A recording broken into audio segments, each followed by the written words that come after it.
अस्सलाम वालेकुम, नमस्कार, सत श्री अकाल एंड गुड इवनिंग। मैं हूं आरजू काजमी और आप देख रहे हैं पॉइंट ऑफ व्यू। हमें जी ज्वाइन किया है सुमित मीर जी ने। बहुत शुक्रिया सर, क्या जा पाए, थैंक यू सो मच।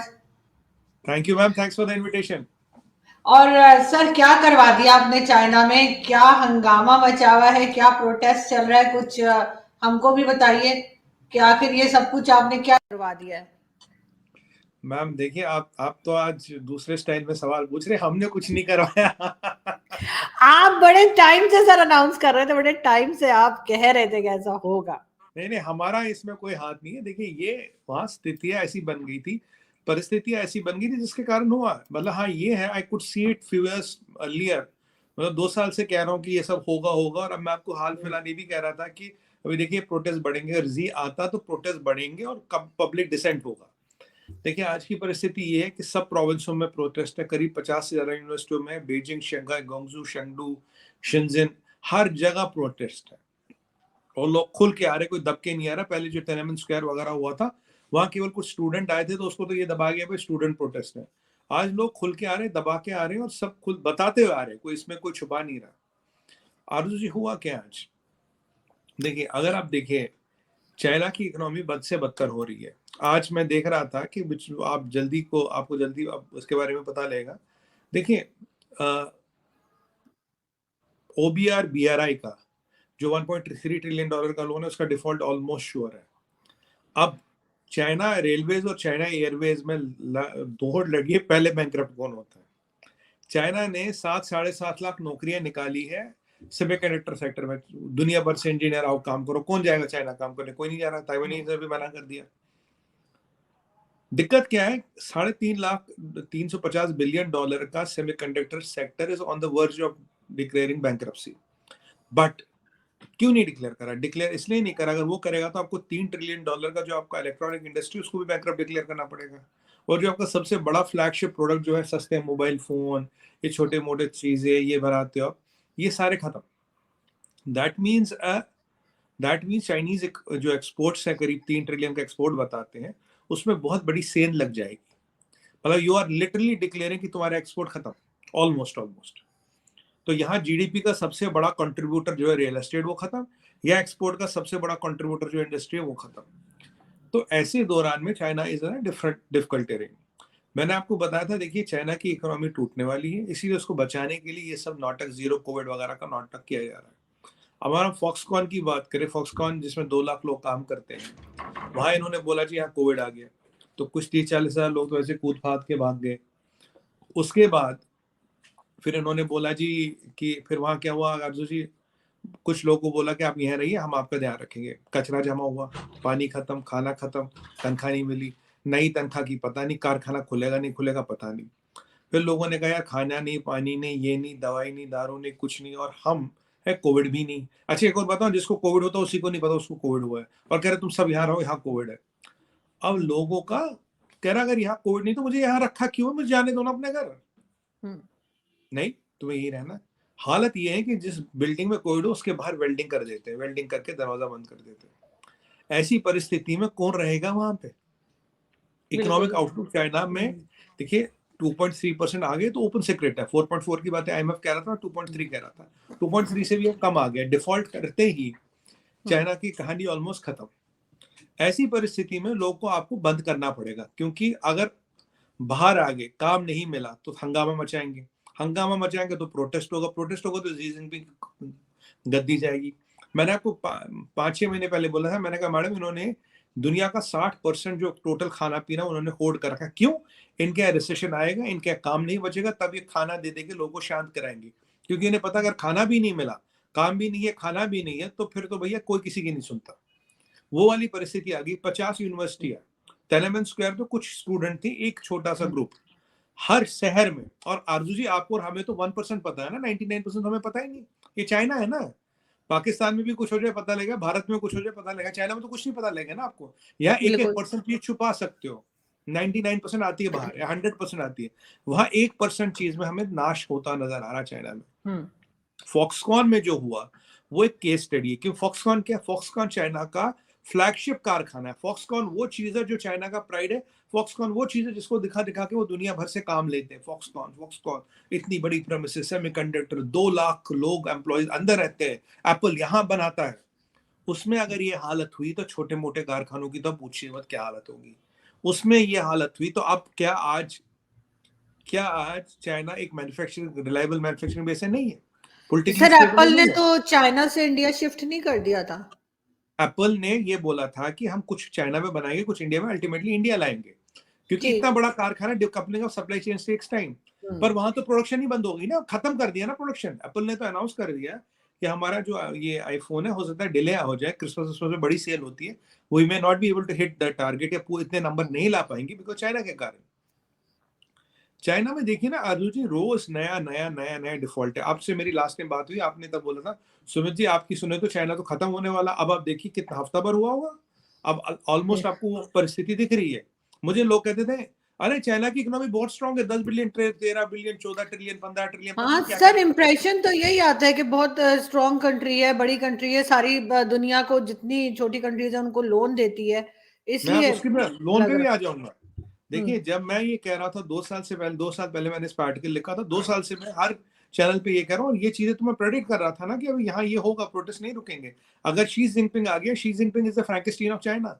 आपको कुछ नहीं करना, उसको छोड़ दो, वो खुद कर लेगा सारा काम, वो कर रहा है, बादशाह कर रहा है। होजिन टाओ को कांग्रेस से उठाना, पोलिट ब्यूरो कांग्रेस से, अपने लोगों को फांसी की सजा सुनाना, डिप्टी प्रीमियर ली काइचलिंग को साइडलाइन करना। और यहाँ देखिए चाइना में 3 गैंग्स होती है, 2 गैंग्स का को सपोर्ट, अगर एक गैंग शंघाई गैंग हिल जाती है तो जी जिनपिंग के साथ भी वही हुआ जो होजिनटाओ के साथ हुआ। वैसे इसको सेरिब्रल एन्यूरिया तो बता ही रखा है ना, कि अगर दिमाग की नसों पे थोड़ा जोर पड़ेगा तो निपट लेगा। ये आपने इतना बड़ा प्रोटेस्ट चाइना में होते सुना नहीं होगा, जबकि चाइना ट्रेडिशनली एक कंट्री रही है जहां खाना जब कम होता है, ये सुनिएगा आरजू जी, जब खाना कम होता है यहाँ तराही तराही मचती है। ग्रेट लीप फॉरवर्ड और कल्चरल रेवोल्यूशन में उन्होंने अपने 6 करोड़ लोग मारे थे, माओ ने 6 करोड़ लोग, 60 मिलियन पीपल। तो यहाँ ये सब खोना कोई नई बात नहीं है। हाँ, हाल फिलहाल में ये नहीं हुआ क्योंकि जिस चीज का लाले रप्पे कम्युनिस्ट पार्टी ने दिए, बेटर लाइफस्टाइल, ये बेटर लाइफस्टाइल के नाम पे ट्रिलियंस ऑफ डॉलर्स का कर्ज डाल दिया। चाइना अगर उभरेगा भी, वो सेंचुरियां लगेंगी इस कर्ज और इस सबसे उभरने से। चाइना की कहानी इज ऑलमोस्ट एंडिंग। और अगर अभी आपने प्रोटेस्ट को जैसे जैसे कंट्रोल भी कर लिया, पर अब इसके बीच डल चुके हैं, पूरे नेशन में डल चुके हैं, अब आप कंट्रोल नहीं कर पाओगे। हाँ, अब आप ये नहीं बोल सकते China is the manufacturing hub of the world, China is the centre of innovation, China is the centre of ये, China is this, China is innovation, technology, future. वो कुछ भी नहीं है। China is not politically stable, China is not economically stable, China is not stable as a manufacturing base. ये 3 चीजें अब सिद्ध हो गई यार, they are prove to the world, और वर्ल्ड देख रही है। क्योंकि और एक और बात है, दुनिया में कौन ऐसा बंदा जो चाइना के साथ कारोबार करना चाहता है? कोई नहीं करना चाहता। 99% लोग नहीं करना चाहते, पाकिस्तान एक्सेप्शन है, वो मजबूरी है, पर 99% लोग तो नहीं करना चाहते। ऐसी परिस्थिति में आपकी पूरी दुनिया आपका दुश्मन होगी, आप कैसे रह लोगे दुनिया में? आपकी प्रॉब्लम क्या है? You need international business to keep your economy running and your arsenal is not reliable. तो प्रॉब्लम है तो चाइना की बाय डिफॉल्ट है। और अब जो माउंटेन ऑफ ड्रल है, 40-45 ट्रिलियन डॉलर का इतना डेट सर्विसिंग कॉस्ट है, जहां आपने अफ्रीका में पैसा दिया, उनमें से 60 कंट्री तो ये कह रही है हमारे पास पैसे है ही नहीं, हाथ धो लिया, पैसे नहीं है, नहीं देंगे। और दूसरी बात आपने बोला लोन लेना, चाइना का लोन कहाँ से आता है? 2 जगह से आता है। देखिए पीसीएओबी एक्ट से तो डोनाल्ड ट्रम्प ने यूनाइटेड स्टेट्स ऑफ अमेरिका को काफी हद तक इंसुलेट कर लिया, उसको क्रेडिट जाता है इस चीज का, नेशनलिस्ट है ट्रम्प। अब जो लंदन स्टॉक एक्सचेंज है, पेरिस स्टॉक एक्सचेंज है, और जो यूरोप के जितने भी पब्लिक बैंक्स हैं, पब्लिक सेक्टर बैंक्स हैं, उनसे पैसा उठाया, पेंशन फंड से पैसा उठाया। यहाँ जापान बच गया, जापान के पास पैसा बहुत है, पर उनकी चाइना से पुरानी रस्साकशी है, तो जापान से पैसा नहीं लिया। मैं आपको सच बताऊं, अभी यूरोप चाहता है कि चाइना फ्लोट रहे, डीप स्टेट चाहता है चाइना फ्लोट रहे, क्योंकि अगर चाइना डूब गया, यूरोप का सारा पैसा मान लीजिए डूब गया, डीप स्टेट 70% खत्म। वो जैसे लोग चाहते हैं कि पाकिस्तान खड़ा रहे कैसे भी। आज आपके एक्स फाइनेंस मिनिस्टर जिनको बदला है कुछ है, वो कह रहे हैं कि we are heading towards default, right? कुछ है, क्या नाम है उनका, जी नाम जी। मुझे ध्यान नहीं। तो वही मैं जो कह रहा था, मैंने कहा था 75% डिफॉल्ट प्रोबेबिलिटी है आपकी। मैंने कहा था आपको 34 ट्रिलियन 34 बिलियन डॉलर चाहिए, वो भी वही बात कह रहे हैं, इतने नंबर कह रहे हैं आज। तो कहने की बात ये है, अगर हम नंबर्स को देखें, नंबर झूठ नहीं बोलते। अब यूरोप और डीप स्टेट चाहता है कि चाइना खड़ा रहे जैसे तैसे रहे, ताकि हमें यहाँ बैंक्रप्सी डिक्लेयर ना करी पड़ी। आपको पता है स्विट्जरलैंड का state bank of Switzerland, state bank या nationalised bank of Switzerland is declaring loss this quarter. Is going to declare loss, या डिक्लेयर हो चुका है, होने वाला है। जो स्विट्जरलैंड पैसे का हवन माना, क्रेडिट स्विस की हालत खराब है। क्रेडिट स्विस की अगर आप देखें तो हालत खराब है। अमेरिका में लास्ट टाइम रिसेशन कैसे आया था? लेमन ब्रदर्स टूटा था, एक बड़ा बैंक। यहाँ पूरी कंट्री के टूटने की बात हो। तो ये जो चाइना ने गेम खेला है, ये उधार के पैसे पे दिवाली मनाने वाली बात है। आपने दुनिया भर का कर्जा लिया, उससे अपने बिल्डिंगें बना ली, और लोगों को लगा, जो कॉमन आदमी जाता पहली बार, अरे भाई ये तो बहुत बड़े यार, ये तो बहुत शांत, क्या बिल्डिंगें, क्या सड़कें, क्या इतनी गाड़ियों की कतार है कि दूर दूर तक दिखाई देती है। वो सब उधार का माल है।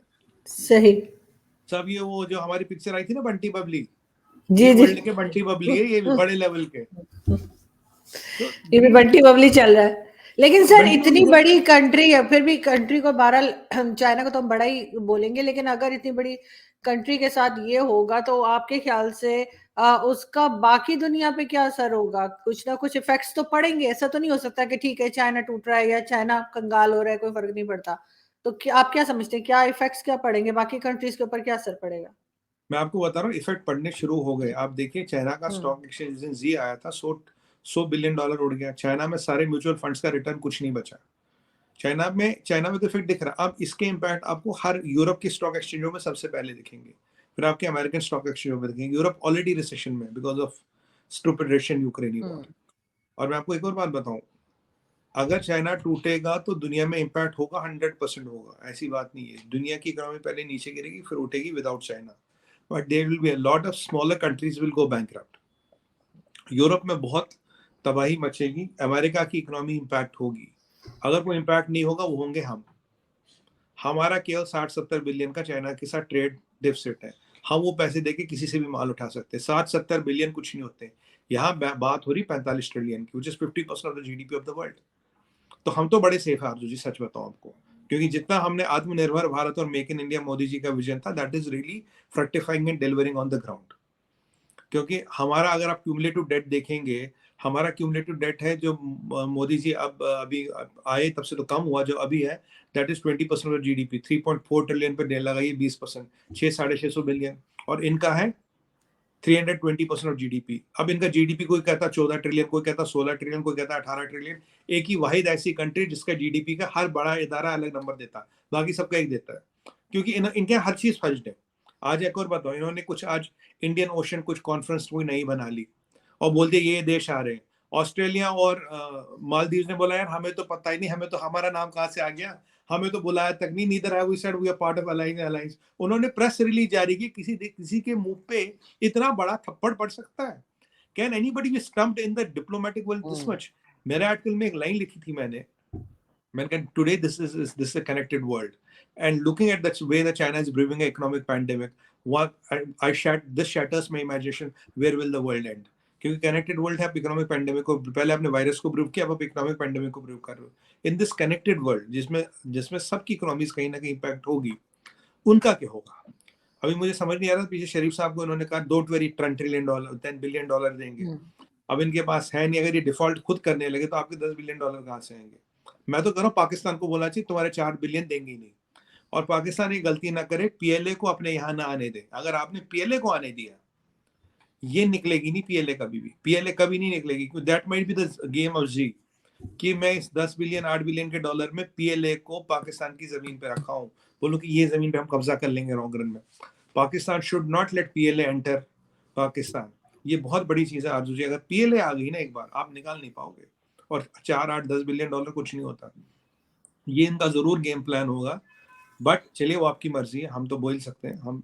But my problem is that कि चाइना में जिस लेवल पे आप देख रहे हैं, बीजिंग, जी के गाल पे यहाँ थप्पड़, शंघाई यहाँ थप्पड़।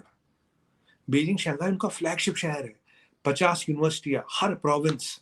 शिंगडू जहाँ इंडस्ट्रियल है, गोंगजू जहाँ ये खिलौने विलौने सब बनते हैं। इन सब जगहों पे, खोरी गोंगजू के तो हर गली में कारखाना है।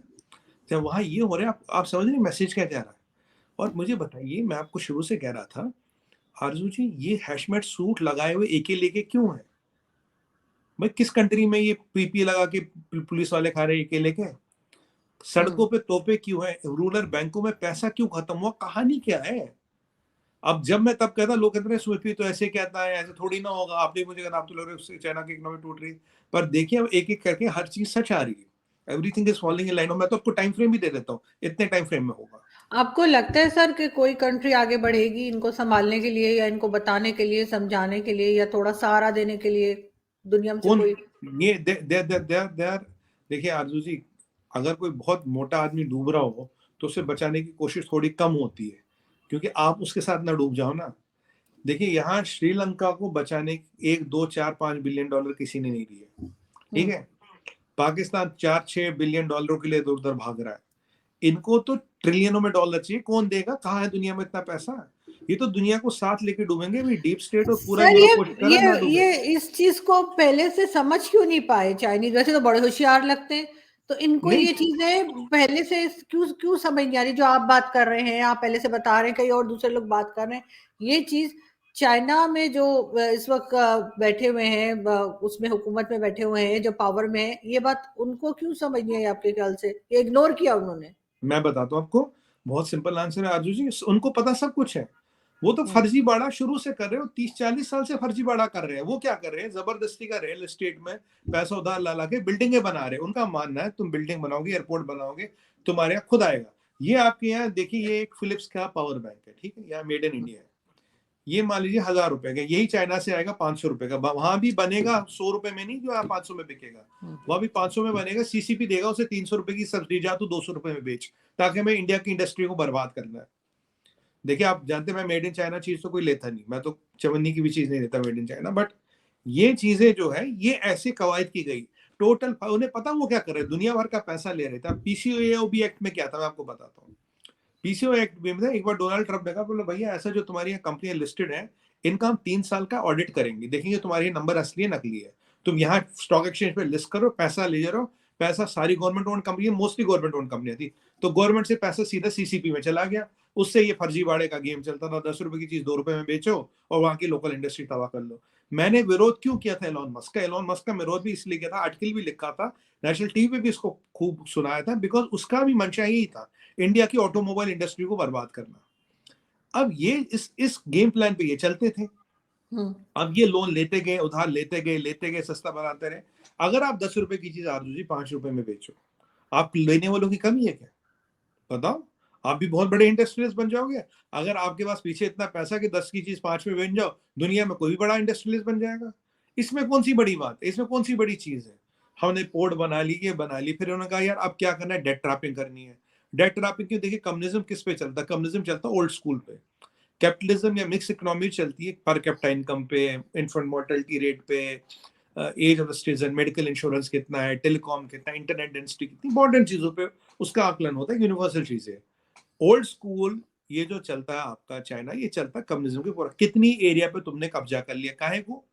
क्योंकि वो एरिया जिस पे आपने कब्जा कर लिया, जैसे सुमित पीर है, सुमित पीर भी उनका, सुमित पीर की फैमिली भी उनकी, सुमित पीर की प्रॉपर्टी भी उनकी। My everything belongs to Chinese Communist Party and even PLA is a militia, army नहीं कहूंगा, is a militia of Communist Party of China. तो जहां जमीन आ गई तो जमीन का सारा तुम में आ गया। फिर कहते हैं अच्छा इतनी जमीन खा गई, इसकी वैल्यू, चलो जी कोई बात नहीं, इसकी वैल्यू $5 ट्रिलियन। कोई बात नहीं, हमने 60 ट्रिलियन का कर्जा लिया, 5 ट्रिलियन हमने ऐड भी कर लिया। ये ऐसी जमाने के वहां खर्चे करते थे। ये लोग दुनिया के लिए कैंसर है अर्जुन जी, इनसे खतरनाक दुनिया में कोई नहीं है। इनमें इतनी कैपेबिलिटी है, पूरी दुनिया का नाश कर सकते हैं। They can bring down the whole world with them. America इतना खतरनाक नहीं, अमेरिका छोटी छोटी लड़ाइयां करता है, रेशा लड़ाई नहीं करता। बट इन्होंने जो दुनिया में किया है, हुआवे बढ़ाया डाटा चुराने के लिए, ZTE बनाया डाटा चुराने के लिए, मतलब इनका कहाँ इरादा साफ है? सेमीकंडक्टर बनाए टेक्नोलॉजी चुराने के लिए, टेक्नोलॉजी चुराना है, रिवर्स इंजीनियरिंग करना तो इनका रोज का काम है। आपके तो मार्केट में आपसे सस्ती चीजें बेच रहे हैं, आपका मार्केट बर्बाद करने के लिए। आपको उधार इसलिए दे रहे हैं ताकि आप उधार वापस ही ना दे सो, उधारी उसी को देते जो वापस न दे पाए, ताकि आपकी जर जमीन और जोर हो, तीनों पे उनकी नजर है। मतलब ये एक कहानी, एक कहावत है ना आरजू जी हमारे गीता में लिखा है, इंटेंशन ऑफ कर्मा, भगवान श्री कृष्ण का, determines the outcome of Karma. आपका इंटेंशन ही खराब है, आपकी नजर ही खराब है, आपका आउटकम तो खराब होगा ही होगा ना। ये किसी के दोस्त नहीं है, इनकी दोस्ती से तो भगवान बचाए, ये किसी के दोस्त नहीं है। नहीं, अब दोस्त आप तो खैर ये देखिए, किसी के नहीं है। दोस्त ये किसी के नहीं, अपने दोस्त नहीं है। मुझे पता है उगर की क्या गलती, उगर की जमीन पे खा गया, उगर क्या सब कुछ खा गया, उसी को री-एजुकेशन कैंपों में डाल दिया तुमने। ताजिकिस्तान जो है, जो उसकी जमीन पे खा बैठ के उसी बेचारे की ऐसी ऐसी कर रहे हो, सच्चाई है। जब सर कुकर तुम्हारा नहीं, हांगकांग वाला तुम्हारा नहीं, ताइवानीज तुम्हारा नहीं, तो आप और हम तो गिनती में नहीं आते मैडम। सर ये ना हो कि ये इस तरह से, अगर इस तरह से इनकी कंट्री एकदम जिसे कहते हैं डाउन जा रही है और सारी तबाही हो रही है, तो ये और खतरनाक ना हो जाए। वो जो इमरान खान कहते थे ना, मैं बाहर आके और खतरनाक हो जाऊंगा, तो ऐसा ना हो कि ये बाकी वर्ल्ड के लिए और ज्यादा खतरनाक हो जाए चाइना। ये आपके ख्याल से देखिए ऐसा नहीं हो पाएगा? लोग कंट्रोल कर देखिए लेंगे? ये Arzoo ji, they have reach the tipping point. अगर इन्होंने अपनी बार कंट्रोल भी कर लिया, देखिए कितने इंसिडेंट हुए। पहले 10-12 दिन के लिए शी जिनपिंग गायब हुआ, पहले बाहर नहीं जा रहा था। मैं बार बार कह रहा, मैं कहा बाहर तो जा, बाहर तो जा, कुछ सोच के ही कह रहा था ना मैं ये जी। बाहर नहीं जा रहा। बाहर गया, 10 दिन के लिए गायब हो गया, 12 दिन के लिए। हम्म। फिर पोलिट ब्यूरो में नाटक हुआ, होजिनटाओ वाला, ली कैचिंग वाला, ये शंघाई गैंग वाला। उसके बाद क्या नाटक होता, आजकल अगला नाटक होता। अब ये देखिए ये वाला हो गया। फिर खाना इन्होंने स्टोर कर लिया, फिर ताइवान वाले ने उन्होंने लफड़े उफड़े किए। मैंने क्या बोला, मैं he will try to clear tensions on LOC and LAC, create tension not war. Tension उसकी ज्यादा फायदे की, लड़ाई की औकात नहीं है उसकी। टेंशन उसको ज्यादा फायदा देती है, लड़ाई नहीं देती। तो ये जब चीजें हो रही थी, दुनिया को ये पता तो लग रहा था खैर कि कुछ ना कुछ वहां खिचड़ी बन रही है।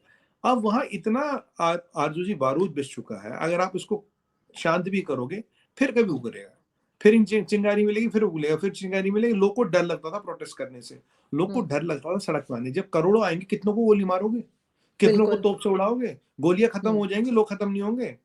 और आरजू जी देखिए, अगर 50 पुलिस वालों के पास आपने एके भी दे दी, जब 50,000 लोग सामने दिखते हैं, वो राइफल नीचे डाल देते हैं, वो राइफल नीचे कर देते हैं, वो राइफल खड़ी भी नहीं। क्यों? कितने लोगों को मारोगे आप? अगर 50 लोगों के हाथ में कुछ अनाउंड भी है तब भी खतरनाक है। 50,000 पत्थर भी उठा लिया, आप क्या कर लोगे? कुछ नहीं कर पाओगे। ये चीजें वहां हो रही है और दुनिया को इससे संभलना चाहिए। ये बहुत खतरनाक मुल्क है, क्योंकि ये ऐसे लोग हैं जिन्होंने अपने 6 करोड़ लोग मारे एक्सपेरिमेंट में। आपकी और हमारी जिंदगी इनके लिए क्या मैटर करती है? मुझे समझ नहीं आ रहा शहबाज साहब शरीफ साहब कुछ क्यों हो रहे थे जब चाइना ने कहा डोंट वरी सर। मतलब यू हैव टू बी, मतलब you have to be very very careful with them. इनसे खतरनाक दुनिया में कोई है नहीं। आप अमेरिकन अगर आपको बोलेंगे तो 50% आप ट्रू मान लो, इनका तो पता ही नहीं क्या चाहते हैं अगले मोमेंट। बिल्कुल सर, लेकिन खैर हमारी अपनी मजबूरी है, जिस वजह से शहबाज शरीफ साहब ने इस तरह का उनको रिएक्शन दिया होगा या उनको इस तरह का रिप्लाई दिया होगा।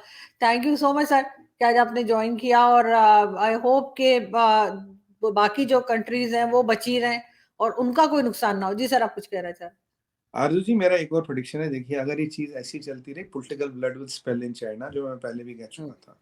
अब नेक्स्ट टाइम है after this, it is for the spill of political blood. You might here of a political assassination, suicide और अ डेथ, जो बोलेंगे भाई ऐसे हो गया, मतलब नॉर्मल था, हंसते हंसते निकल गए। तो ऐसी कोई चीज अब हो सकती है, इज क्वाइट पॉसिबल। बिल्कुल, और देखते हैं सर, आगे इस न्यूज़ के ऊपर हम नज़र बनाए रखेंगे और आपसे भी पूछते रहेंगे। Thank you so much sir, बहुत शुक्रिया। Thank you. Thank you. Thank you.